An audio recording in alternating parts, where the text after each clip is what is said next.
kasih pada Kak Meridian, Kak Denisa yang hari ini bertepatan dengan hari pertama masuk sekolah di semester 2 atau semester genap di SMP 75.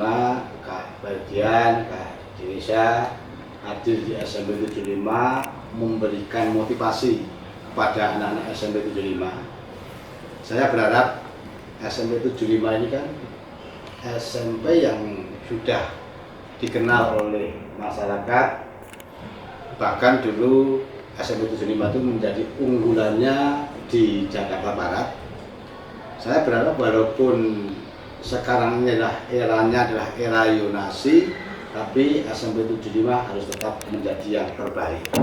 Nah, untuk itu saya sangat berharap alumni SMP 75 yang sudah sukses seperti Kak Meridian, Kak Denisa ini bisa memberikan sumbangsihnya, memotivasi adik-adiknya biar SMP 75 itu tetap menjadi SMP yang menjadi pilihan masyarakat dan memang bisa menjadi SMP yang terbaik ya, terutama di Jakarta Barat.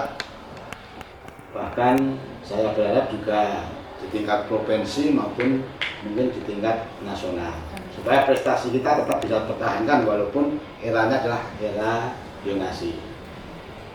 Itu mungkin Kak Dian, Kak Denisa bisa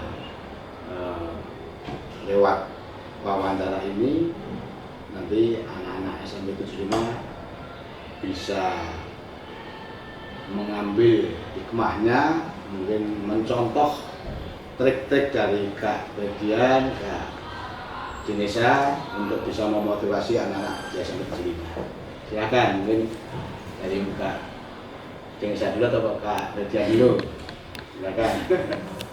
Boleh deh, dari saya dulu deh. Ini mungkin saya cerita ini aja kali ya, Mas. Masuk aja kali ya, Pak. Ya. Jadi artinya kan seleksi PDN itu dia itu ada beberapa kategori, Pak. Itu mulai dari seleksi yang pertama itu dokumen. Nah, mungkin dari dokumen dulu deh, Pak. Yang namanya kalau ada seleksi dokumen ini kan semua dilihat, Pak, mulai dari ijazah, rapor segala macam. Itu ada nilai minimalnya, Pak. Iya. Jadi kalau misalnya pahit-pahitnya nanti kalau misalnya lulus SMP atau SMA itu ada nilai yang nggak cukup, Pak. Ada syarat nggak nilai rata-rata SMP harus sekian, SMA harus sekian, itu ya? Ada, Pak. Bahkan dari SD, Pak. Minimal berapa? 7. 7 kalau nggak salah. 5, 7. Iya. Paling kecil ya. Paling Tapi kecil. kalau misalnya ini informasi segala macam sih sebenarnya bisa diakses secara umum dari kampus, Pak. Cuman rata-rata kalau sekarang tuh kedinasan tuh emang rata-rata begini sih. Yang pertama dari awalnya itu surat dokumentasi itu harus sudah lengkap, nilai-nilai itu harus sesuai, rapor dan segala macam. Kesehatan juga ya. Nah, itu tes. Sama kayak dokumen kesehatan. Oh iya, betul. Itu yang menyatakan kalau ada Sehat. Untuk pesan-pesan kepada adik-adik di SMP 75 kira-kira apa? pesan-pesannya Supaya anak-anak kita itu termotivasi. dari yang ini deh, Pak, yang paling gamblangnya deh. Kalau misalnya adik-adik lebih ini bijak, lebih berpikir dalam melakukan sesuatu, karena kalau misalnya udah terjadi sesuatu yang nggak bisa dikembalikan itu penyesalan pasti di akhir.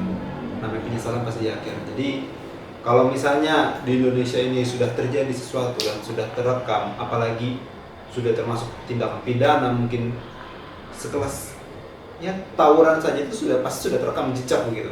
Dan itu kalau misalnya sudah terekam, nanti kalau misalnya mau ke kedinasan, mau minta surat SKCK gitu dari polisi segala macam, itu bisa kena masalah. Jadi kalaupun mungkin masih merasa awal, setidaknya jaga diri dulu. Apalagi zaman sekarang ya jejak digital ini kan sudah dihapus. Iya, kan. betul banget, Pak. Itu sih. Ini mungkin bisa menjadi perhatian untuk semua siswa SMP 75. Mudah-mudahan apa yang disarankan Kak Meridian ini akan bisa membangkitkan semangat anak-anak SMP 75 dan menghindari hal-hal yang merugikan yang nantinya akan menghambat prestasi anak-anak SMP 75. Mungkin kalian Kak Indonesia bisa Terima memberikan kasih. Jadi motivasi saya mungkin untuk adik-adik semua, silahkan berbenah diri mulai dari sekarang. Mumpung kalian di usia yang muda, yang sebetulnya masih banyak kesempatan yang bisa kalian coba, silahkan fokus sama hal-hal yang penting yang bisa membangun atau membangun masa depan kalian ke depannya. Jadi nggak perlu terlalu FOMO sama hal apa yang sedang terjadi sekarang, ikut-ikutan tren-tren yang berlaku. Saya rasa itu sebenarnya nggak penting. Nanti semakin dewasa kalian, semakin kalian menyadari bahwa buang-buang waktu sama hal yang nggak perlu itu sangat merugikan. Jadi silahkan fokus belajar, memperkaya diri dengan prestasi dan hal-hal yang baru, keterampilan yang baru. Karena di era kalian nanti ketika kalian bersaing di dunia kerja itu akan lebih berat lagi, di era ya digitalisasi yang kalian harus dituntut dengan inovasi setiap harinya gitu. Jadi silahkan mempersiapkan diri mulai dari sekarang. Karena ketika kalian nanti mempersiapkan dirinya di akhir itu akan jadi berat banget. Tapi kalau kalian mempersiapkan diri kecil-kecil dari sekarang, maka itu akan menjadi lebih ringan. Barangkali gitu kita sih. Ya, terima kasih banyak untuk Kak Denisa, Kak Bedian. Tentunya Kak Denisa dan Kak Bedian setuju ya, bahwa SMP 75 harus tetap menjadi yang terbaik untuk wilayah Jakarta Barat. Terpahami. Saya, Pak Taryo, SMP 75 harus tetap jaya. Jaya.